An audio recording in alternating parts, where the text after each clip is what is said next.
আমাদের ভারপ্রাপ্ত চেয়ারম্যান হিসাবে নির্দেশ আছে সারা দেশের যে পূজা মণ্ডপগুলো আছে, বিশেষ করে সনাতনী আমাদের ধর্মাবলম্বী ভাইরা আছেন, তাদের পাশের জন্য বিএনপি থাকে, অঙ্গ সংগঠন থাকে। যে কারণে সদর উপজেলার সম্মানিত আহ্বায়ক এবং সদর উপজেলা কমিটি আমাদের সদরের মোট 110টি মন্দির, সেই 110টি মন্দিরের সভাপতি সেক্রেটারি এখানে এসেছিলেন এবং সদর উপজেলার পূজা উদযাপন কমিটি এখানে এসেছিলেন। আমরা একটা সুন্দর বার্তা দিয়েছি। এটা বেসিক্যালি আমার মাথা থেকে আসছিল গত বছরে যখন ফ্যাসিস্ট আওয়ামী লীগ চলে গেলেন, তখন পালিয়ে গেলেন ওনারা পার্শ্ববর্তী দেশে। তখন রাজবাড়ী কিন্তু আওয়ামী লীগ নেতৃত্ব শূন্য হয়ে গেল।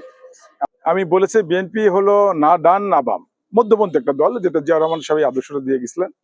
যে কারণে আমরা বললাম যে বিএনপি হলো হিন্দু ভাইদের সবচেয়ে নিরাপদ আশ্রয়স্থল।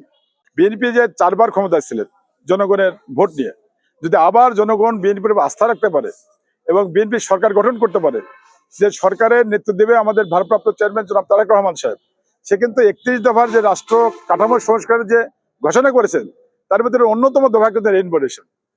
আমি বলেছি রেইনবো নেশনটা হলো সকল ধর্মের, গোত্রের, বর্ণের মানুষ সুন্দর করে বসবাস করবে।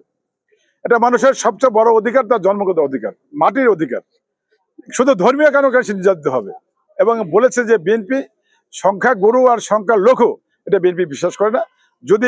যদি এবার জনগণ বিএনপিকে ক্ষমতায় বসায় ভোট দিয়ে, এবং আপনারা আগামী যে বিএনপির শাসন দেখবেন বা সেবা দেখবেন, সেটা দেখবেন যে সবচেয়ে নিরাপদ থাকবে আমাদের এই হিন্দু ভাইয়ের, ইনশাল্লাহ।